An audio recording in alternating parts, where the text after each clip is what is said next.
जिसके राजा महाराज उमर सिंह थे, जो जावर जी के दादाजी थे। ददरे बाय के नगर है, जग यही पत शेष नरे, राज उमर सिंह राज करें, था सुंदर रूप विशेष। बड़े ही भले राजा हैं, अपनी प्रजा को सदैव पुत्र के समान मान सम्मान देते हैं। तो नीतिवान भोपाल, सुनाऊं हाल प्रजा रे राजी, और जगिए सिकीरत की गाथा रे, स्वर्ग में मैया गादी।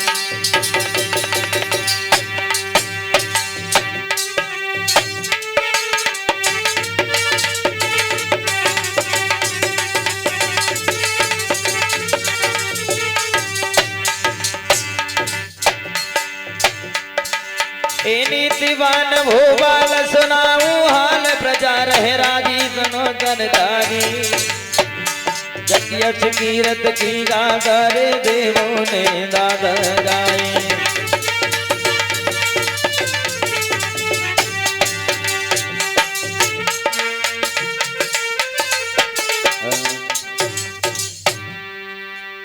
महाराज उमर सिंह बड़े ही भले राजा हैं, सदैव अपनी प्रजा को पुत्र के समान मान सम्मान देते हैं। और इनके घर में एक बड़ी ही सुशील उनकी धर्म पत्नी है, जिनका नाम है महारानी मान कौर जी।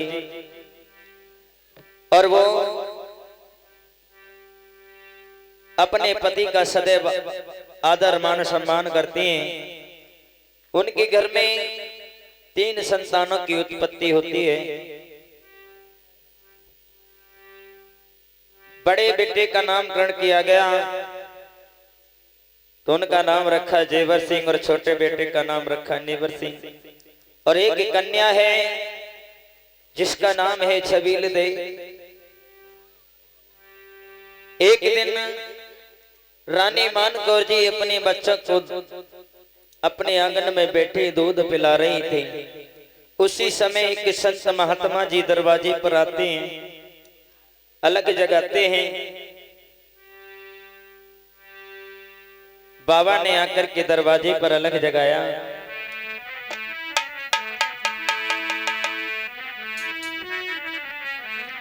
तो बताया है, सच्चे संत महात्माओं के दर्शन कभी कभी होते हैं, जब कहीं जाकर के हमारे भाग्य के उदय होते हैं।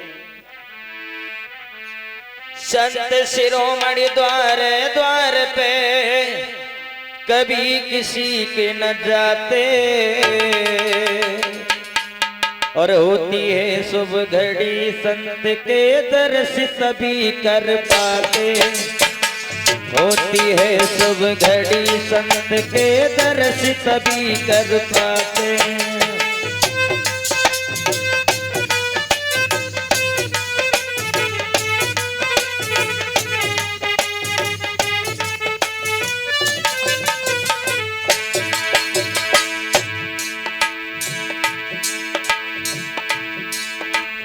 संत शिरोमणि द्वार द्वार पे, कभी किसी के न जाते, अरे होती है शुभ घड़ी, संत के दर्श सभी हो जाते।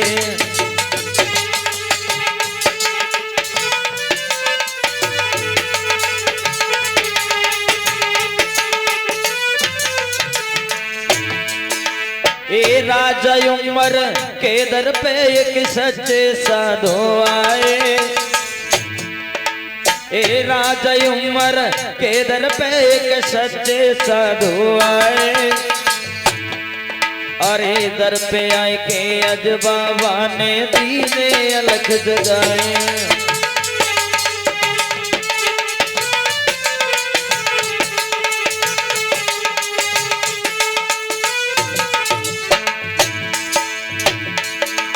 अरे जब देखे द्वार पे बाबा रानी ने वचन सुनाए, जब देखे द्वार पे बाबा रानी ने वचन सुनाए, आगे से भिक्षा ले यो हम तुमको नहीं बनाए।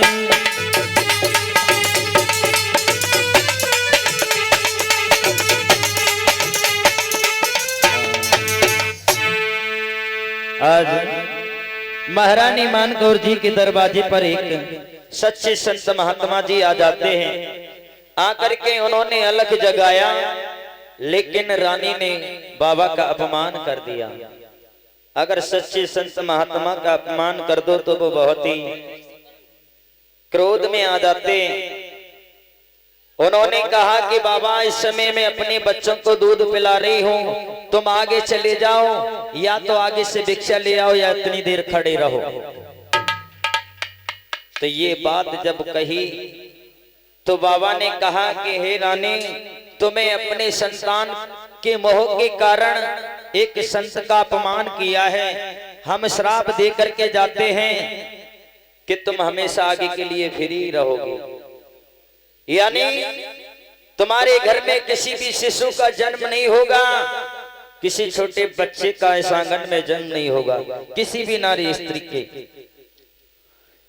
जब ये बात कहकर के संत महात्मा जी वहां से चले गए, धीरे धीरे समय गुजरता है। जेवर सिंह नेवर सिंह बड़े होते हैं तो राजा महाराजाओं का शिकार खेलने का तो शौक होता ही है। एक दिन महाराज जेवर सिंह ने अपना घोड़ा सजाया। अरे जन घोड़ा लो सजाई,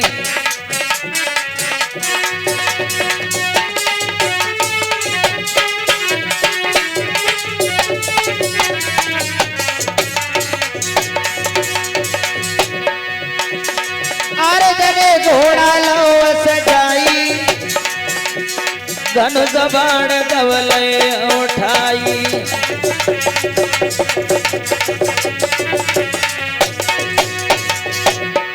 और पनखड़ की सीध लगाई,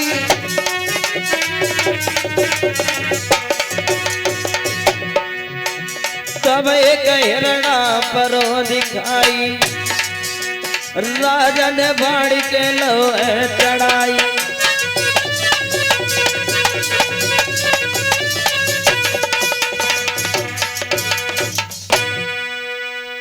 आज महाराज जेवर सिंह घोड़ा पे सवार होकर के चलते हैं। दौड़ते दौड़ते क्या देखा कि दूर जंगल में जाकर के 7 हिरणियों के बीच में एक ही हिरण है। और जब महाराज जेवर सिंह ने देखा उस हिरण को तो अपना बाण साध लिया।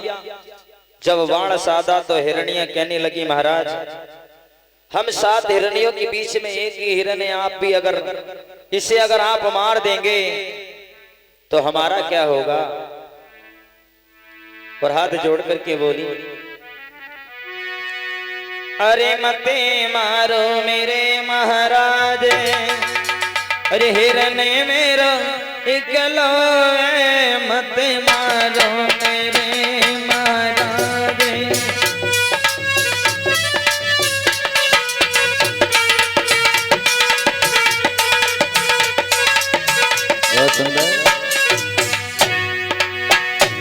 मते मारो श्री महाराज, हिरण मेरा इकलो है, मते मारो मेरे महाराज।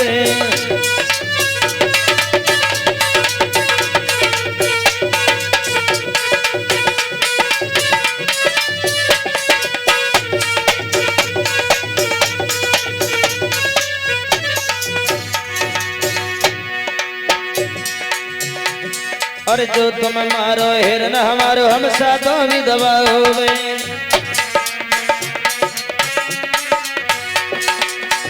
हिरणियां कहने लगी, महाराज अगर आप हमारे हिरण को मार देंगे तो हम 7 हिरणियां हैं, 7 विधवा हो जाएंगी, इसलिए महाराज आपसे विनती है।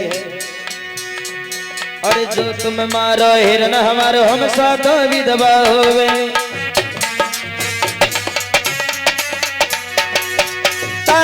नहीं हमारी मानो, जीवन होए बर्बाद। हिरन मेरो इकलो है, मत मारो मेरे महाराज।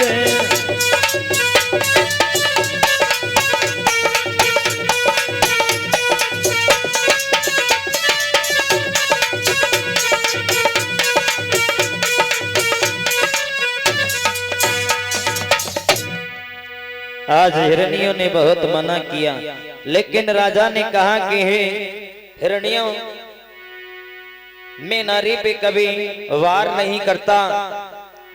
मैं क्षत्रिय हूं, क्षत्रिय सिर्फ नर का ही वार करता है।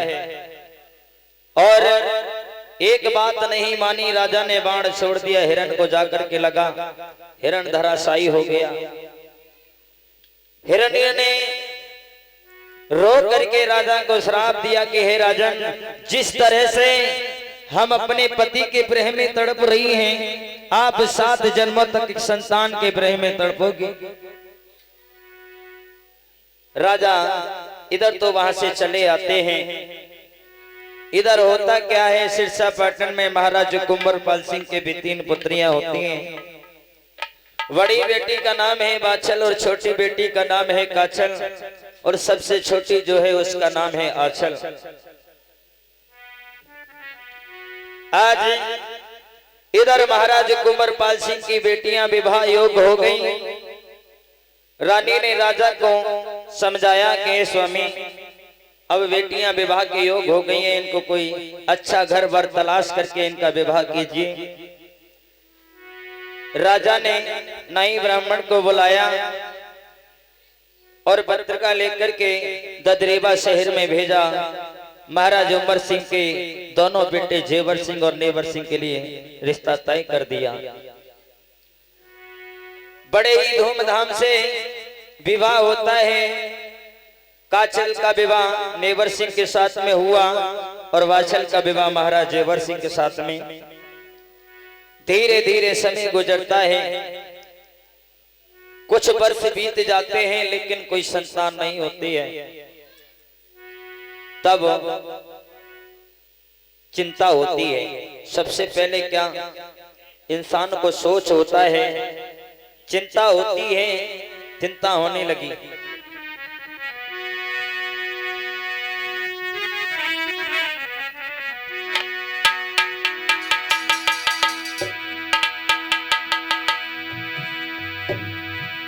के बाचले बैठी बैठी सोचे के मैया बैठी बैठी सोचे, करी करी समय अपने की यादें।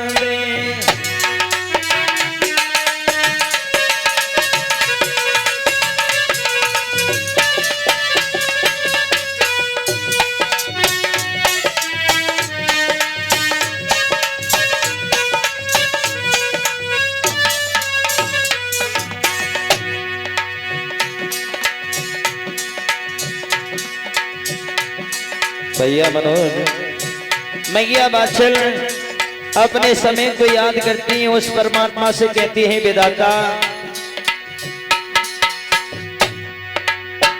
मुझसे ऐसी कौन सी गलती हो गई जो अभी तक मेरी गोदी में कोई संतान नहीं आई, मेरे आंगन में अभी तक कोई फूल नहीं खिला। अरे भाग्य मेरा निकलो है खोटा भाग्य,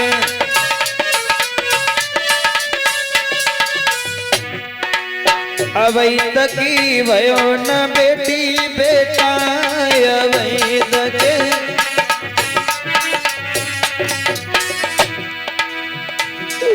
नैनन से नीर बाब, नैनन से नीर बाब, करी करी समय अपने की याद।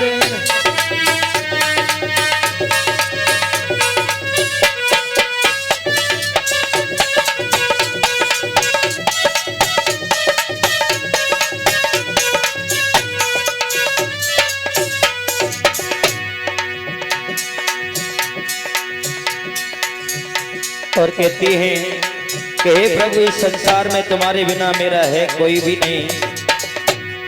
मेरो नहीं जग में कोई, मेरो नहीं, मेरो नहीं जग में कोई।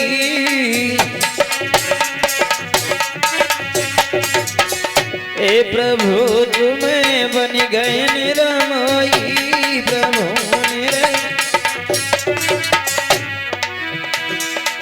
अरे मुड़े धरती से मारे,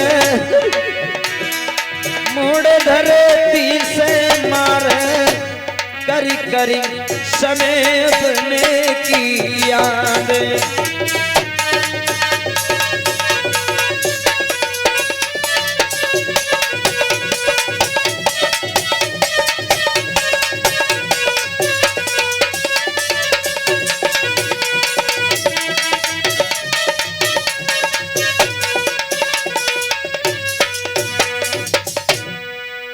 आज मैया इधर मन में विचार करती हैं, उस परमात्मा को याद करती हैं।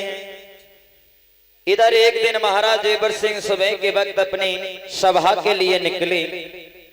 सभा के लिए निकलते तो रास्ते में क्या देखा कि एक मैत्रानी घोड़े का पल्ला लेकर के आ रही। जैसे ही राजा को आता हुआ देखा, जमीन में उल्टा पल्ला पटक दिया और कहने लगी जमीन में 7 बार झाड़ू मार करके कि अरे आज तो मैंने एक निर्वंशी राजा का मुंह देख लिया, शायद लगता है मुझे आज शाम तक भोजन नसीब नहीं होगा। जब ये बात राजा ने अपने कानों से सुनी, राजा ने कारण पूछा। नेत्रानी कहने लगी कि हे महाराज, हम तो एक सूत्र हैं और आप एक राजा हैं, अगर हम सच बात कहेंगे तो आपको बुरा लग जाएगा। कहने लगे नहीं, बुरा नहीं लगेगा, क्या बात है।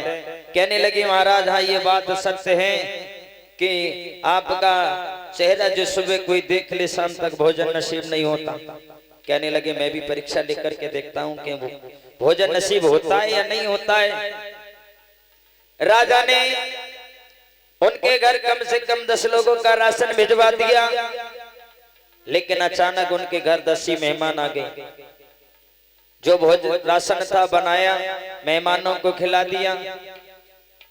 बेचारी मैत्रानी कोई की चंदिया भी नहीं बची जो खा सकती अपने लिए। लेकिन गुप्तचरों ने जाकर के राजा को बताया कि महाराज मैत्रानी को भोजन नहीं मिला है। राजन कहने लगे ठीक है कोई बात नहीं, वहां भोजन नहीं मिला तो एक काम कीजिए, सभी मेहतर मैत्रानी के हमारे यहाँ पर दावत रख दीजिए। सबको बुलाया, वो मैत्रानी भी आई जिसने राजा का मुख देखा। भोजन करने जैसे ही बैठी उसी समय हुआ क्या, एक व्यक्ति आया और उसने आकर के बताया कि मैत्रानी आप भोजन कर रही हो। पहला ग्रास तोड़ा, तब तक उसने क्या बताया, अरे कहीं माने समझाए, अरे ये बात तुम्हें सुनियो मैत्रानी।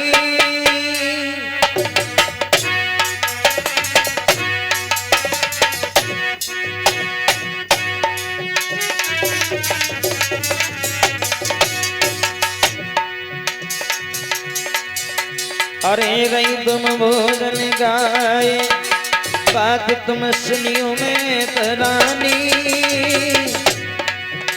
तेरे घर में लगी गई आग डाल रहे पामे पानी।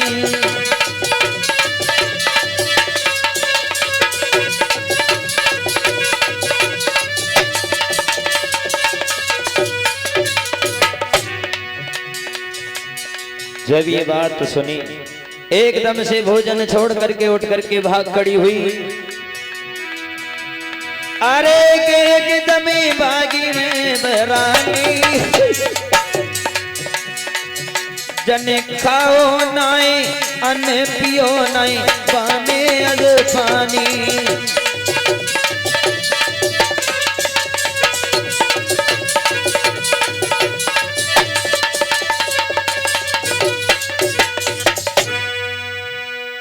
आज जैसे ही मंत्री ने जाकर के बताया कि महाराज उस मैतरानी को भोजन फिर भी नहीं मिला, बेचारी सुबह से लेकर शाम तक आग बुझाने में लगी रही। कहने लगे अब तो लगता है कि वास्तविक मेरी प्रजा कितनी परेशान होती होगी, कितनी हैरान होती होगी। राजा को बहुत उदासी महसूस हो रही है। जैसे ही अपने महलों में आए, रानी बाछल ने आता हुआ देखा महाराज जेवर सिंह को चेहरे पर उदासी। पूछने लगी महाराज क्या कारण है? और दिन आते आपके चेहरे पर खुशी नजर आती, लेकिन आज ज्यादा ही उदासी नजर आ रही है। उसी समय महाराज कहने लगे कि हे रानी बाछल, आज एक मैतरानी ने हमसे ऐसे शब्द कहे जो मेरे कलेजा को छोड़ करके पार निकल गए, और बोले के रानी दिल में बंधे न धीर, रीजन से बचन मुझसे बोले।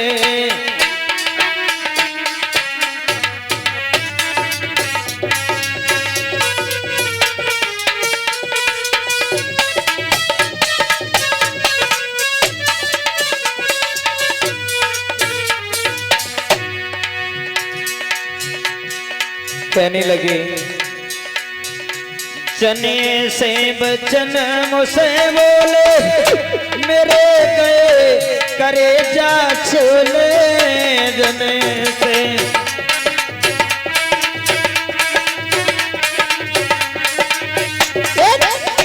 जने से बचन मुझसे बोले, मेरा गए करे जा छोले जने।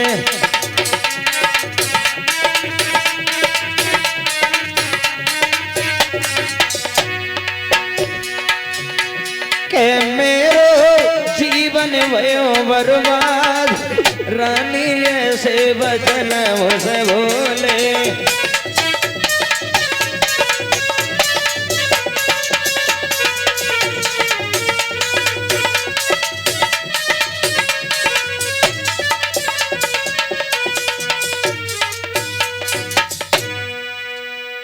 आज रानी बाछल कहने लगी महाराज इसमें तुम्हारी कोई गलती नहीं है, जो तो विधाता ने जैसा लिखा है वैसा तो भोगना ही पड़ेगा। अरे आपने तो आज सुना है और मैं तो तब से सुनती चली आ रही, जिनसे विवाह होकर के इस घर में आई हूं।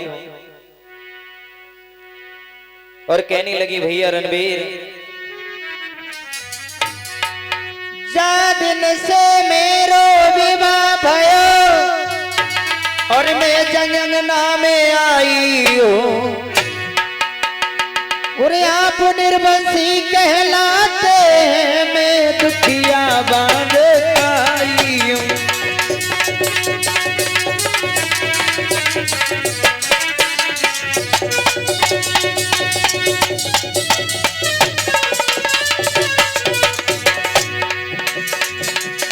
कहने लगी महाराज, अरे आप तो आज सुन करके आए हैं और मुझसे पूछिए, मैं सुबह शाम घर में सास ननद के ताने सुनती हूँ, और बाहर निकलूं तो सभी दुनिया वाले कहते हैं देखो वो जा रही है बाज।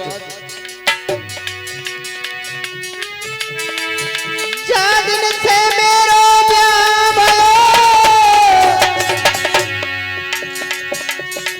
जागर में जब आई हूँ, अरे आप निर्वंशी कहलाते हैं, मैं दुखिया बांधे का आई हूँ।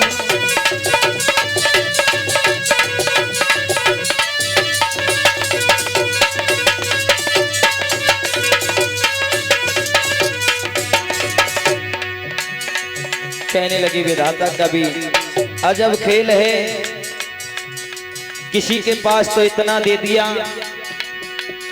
और किसी के पास कुछ नहीं। एक काऊ के माली भरते 6 दिन में, काऊ पे एक कौड़िया ना। अरे गाँव के बंदर हाथी घोड़ा गाँव पे एक बकरिया ना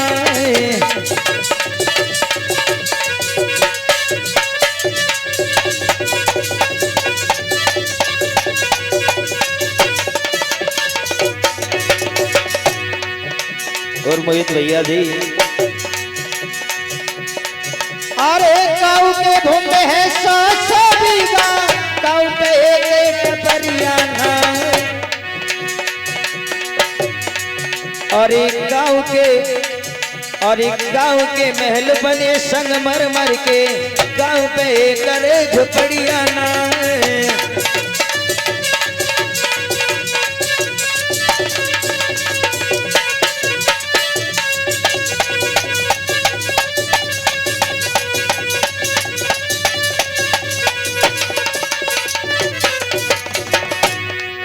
अरे गाँव के खेले 10 लड़का राजा पे करे बिटरिया ना अरे लिखी विधाता की नहीं मिटिया जो विधना ने लिखी लीला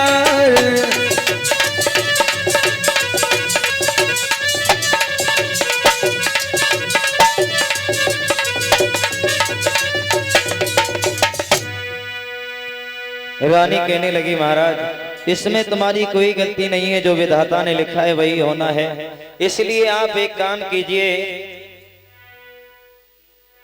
आप अपना दूसरा विवाह कर लें हो सकता है आपकी दूसरी पत्नी अगर घर में आए तो उससे कोई संतान हो सके बहुत समझाया कहने लगी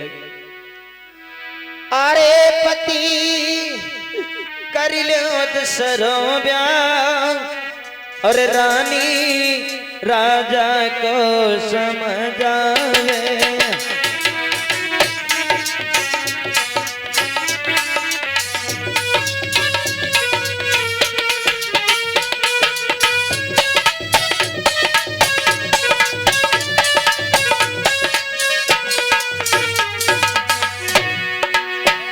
और भैया विनीत कहने लगी रानी राजा को समझावे अपने पति को हाल सुनावे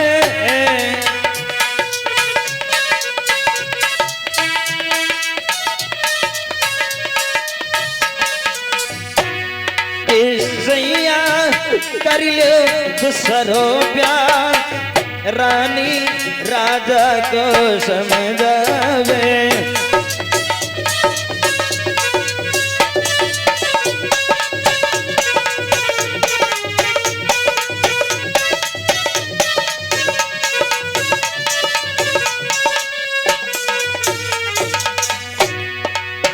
अरे जब दूजी नारी आवे तेरे घर में खुशियाँ लावे जब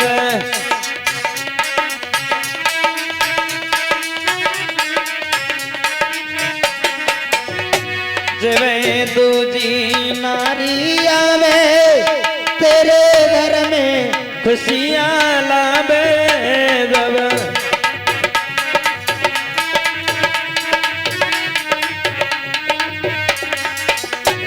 कहते हो चल जाए पंस अगार रानी राजा को समझावे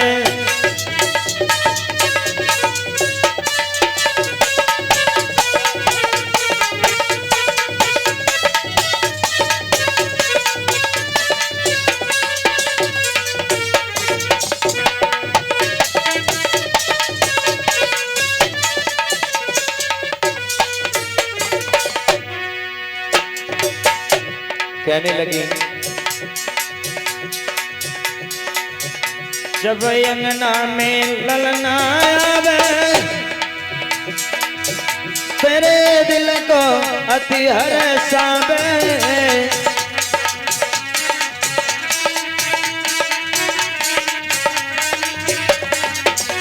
तेरे घर में ललना आवे तेरे दिल में अति हर्षावे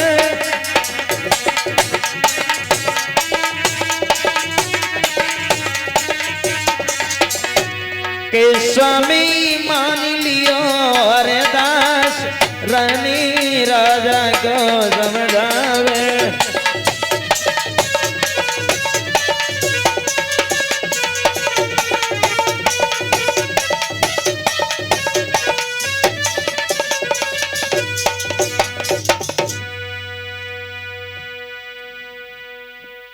बोलिए सच्चे दरबार की